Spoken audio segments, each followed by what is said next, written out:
Wann kommen die 4. Klassenwechsel? Hoffentlich niemals. Was willst du mit 4. Klassenwechseln? Da ändert sich ja nichts. Und außerdem gibt es, also ein Klassenwechsel, das ist ja das, was bei Third Job schon immer abgefuckt hat eigentlich. Du wählst, als Vagrant wählst du zwischen 4 Klassen. Und dann wählst du zwischen 2 Klassen. Aber beim Third Job Change, da wählst du ja gar nicht mehr. Also ist es überhaupt kein Class Change. Es ist, wenn dann eine Class Extension oder so. Weil du bleibst der Elementor, du kriegst einfach neue Skills dazu. Also eigentlich bist du immer noch Elementor, oder bist du überhaupt kein Arcanist.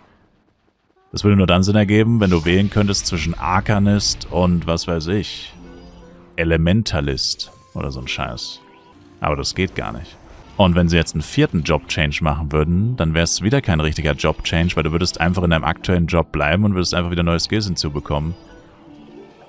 Und wenn man sich mal anguckt,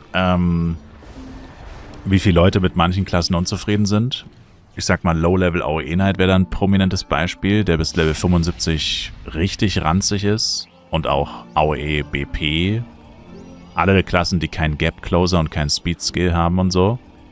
Also jede Klasse braucht noch was.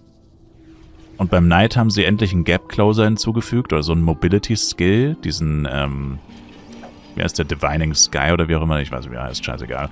Auf jeden Fall dieser Jump, den man alle paar Sekunden einsetzen kann, so wie Running Entry. Und, ja, das ist richtig, dass Knights so einen Skill noch nicht hatten und es ist gut, dass sie ihn hinzugefügt haben. Aber die Betonung liegt auf Knights hatten diesen Skill nicht und Knights brauchen ihn aber. Und der Skill ist für, ich weiß, ich vergesse immer wieder, der Skill ist für 166 plus, das ist ein Templar-Skill. Also Knight und Jester, auch bestes Beispiel, Jester ist immer noch Hundescheiße. Harlequin ist gut. Also das Problem war, Jester-Spieler waren unzufrieden mit Jester, weil Jester scheiße war. Ja, Jester ist aber immer noch scheiße. Harlequin ist jetzt gut. Also du musst dich durch 106 Level Hundescheiße kämpfen, um zu dem Punkt zu kommen, wo die Klasse dann mal gut wird. Oder bei Knight, um zu dem Punkt zu kommen, wo deine Klasse endlich einen Mobility-Skill hat, den Blade mit Level 100 bekommt, den Akrobat mit Level 40 bekommt. Oder 35, ab wann ist Fastwalker? Ich glaube, Fastwalker ist sogar 35. Das ist lächerlich. Warum gibt es diesen Skill erst mit Level 166 plus? Oder alle Skills, die sie hinzugefügt haben. Viele gute Skills dabei gewesen, viele Sachen, die manche Klassen noch nie zuvor besessen haben, also Sachen, die sie wirklich auch gebraucht haben. Aber warum erst so spät? Also inwiefern hilft das jetzt einem Knight auf Level 90 oder so, der unzufrieden ist, weil er sich so langsam fühlt, weil er sich so kacke anfühlt? Inwiefern hilft das dem? Das hilft dem überhaupt nicht. Und wenn sie jetzt einen 4. Job hinzufügen würden auf Level 195 oder 191, wem bringt das irgendwas? Weil alles, was sie da hinzufügen, bringt nur Leuten was, die 191 sind. Aber manche Sachen sind ja im Low-Level problematisch. Oder beziehungsweise fehlen im Low-Level. Also müsstest du logischerweise, wenn dann also einfach gar keine Job-Change, wir brauchen keine Job-Change mehr. Erst wenn es wirklich 2 Optionen gäbe, könnten sie wieder einen Job-Change machen. Und das werden sie ja safe nicht machen, weil da müssten sie sich ja richtig viel ausdenken. Da müssten sie ja 16 neue Klassen hinzufügen. Was sie stattdessen machen sollten, ist das, was sie damals mit Level 100 gemacht haben. Einfach jeder Klasse den Skill, den sie am dringendsten brauchen. Bei Jester war es der AOE-Skill. Bei Blade war es Rending Entry. Hammergeiler Skill. Super wichtig für zum Beispiel Red Meteor und sowas. Zum Ausweichen. Oder auch einfach nur zum schneller unterwegs sein. Rending Entry bestimmt einer der besten Skills, den sie jemals neu hinzugefügt haben. Bei dem Impact, den der Skill hat. Also die meisten Blades benutzen ihn wahrscheinlich jeden Tag hunderte Male. Sofern sie halt aktiv leveln oder farmen. Giants oder Bosse oder was auch immer. Und solche Skills können sie gerne weiter hinzufügen, aber dann halt bitte auch in den Levelbereichen, wo sie halt auch wirklich einen Impact haben. Also nicht, dass der auf Level 166 plus keinen Impact mehr hätte, aber man braucht diesen Impact halt einfach schon viel früher, weil sonst denkt sich ja jeder, ja, ich spiele trotzdem keinen Knight, weil es dauert einfach zu lange, bis ich den Skill dann bekomme. Ich will dann lieber Blade spielen, weil der kriegt den Skill dann wenigstens schon mit Level 100 und Level 100 geht halt viel schneller als Level 166 plus. Ich denke, 4. Klasse ist definitiv keine gute Idee.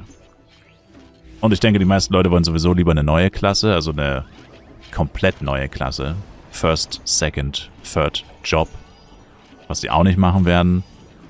Und wenn sie das alles eh nicht machen, dann sollen sie einfach die Skills, die Leute am ehesten brauchen und wollen, irgendwo zwischen Level 60 und Level 100 hinzufügen. Und wenn es dann irgendwas doppelt gibt, zum Beispiel ein zweiter Jester AOE-Skill, bei BP wäre es der erste Mobility-Skill, also wie gesagt spezifisch für Billposter, dann ist es halt so. Es ist ja auch nicht schlimm, wenn es einen Skill doppelt gibt im Endeffekt. Also zum Beispiel Rain Arrow, Arrow Rain meine ich, und Flaming Arrow sind ja im Prinzip auch mehr oder weniger der gleiche Skill oder ein sehr ähnlicher Skill. Hat sich da schon jemals jemand drüber aufgeregt? Natürlich nicht. Die Leute würden liebend gern noch einen Flame Arrow kriegen. Als ob sich irgendjemand über einen dritten Flame Arrow, also über einen dritten Damage over Time Skill beschweren würde. Oder als ob Elementor und Psy sich über ein drittes Blinkpool beschweren würden. Beziehungsweise ein zweites. Der Blinkpool für Arcanist ist ja nur, dass er Geschwindigkeit dazu bekommt. Aber da würde sich ja keiner drüber beschweren. Also, wer würde sich jemals über zu viele Skills, die zu gut sind, beschweren? Also was heißt zu gut, aber das ist ja geil, dann hast du 2 Skills. Dann kannst du den Cooldown überbrücken und in der Zeit einfach den anderen Skill benutzen. Oder so.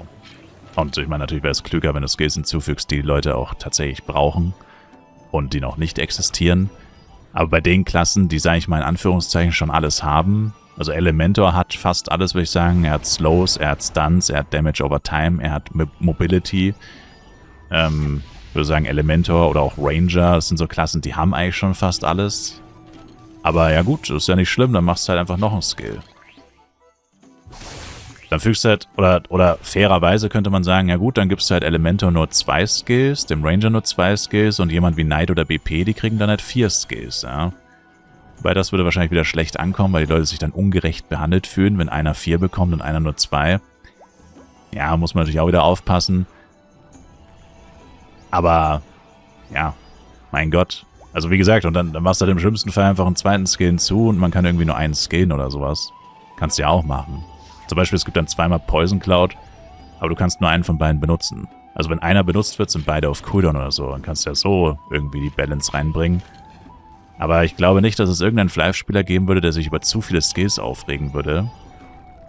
Vor allem nicht im Low-Level, wo du... Und dann kann man auch die Skillpunkte erhöhen, wenn Leute sagen, aber du hast doch gar nicht genug Skillpunkte dafür. Ja, dann macht man halt pro Level-Up, kriegst du 2 extra Skillpunkte. Wenn es dann so viele Skills gibt, dass du die gar nicht mehr alle skillen kannst. Ich meine, gut, das ist ja wahrscheinlich vom Spiel. Bei Elementor ist das ein großes Problem. Es ist eigentlich auch so vorgesehen, dass du nicht unbedingt jeden Skill direkt maxen kannst, den du freischaltest.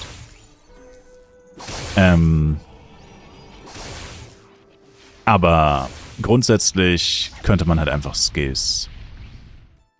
Skillpunkte, ein paar zumindest hinzufügen. Haben sie ja bei den Third Jobs auch gemacht, dass sie die Skillpunkte ein bisschen erhöht haben, als die Leute gesagt haben, wir können gar nicht alle Skills skillen, das geht gar nicht. Da haben sie dann auch die Skillpunkte ein bisschen erhöht.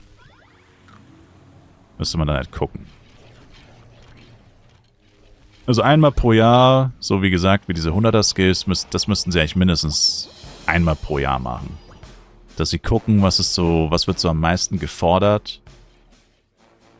Und dass sie jeder Klasse mindestens einen neuen Skill im Low-Level, also bis maximal Level 100, geben, der das beinhaltet, was sie am meisten brauchen. Avatar, Herr der Elemente.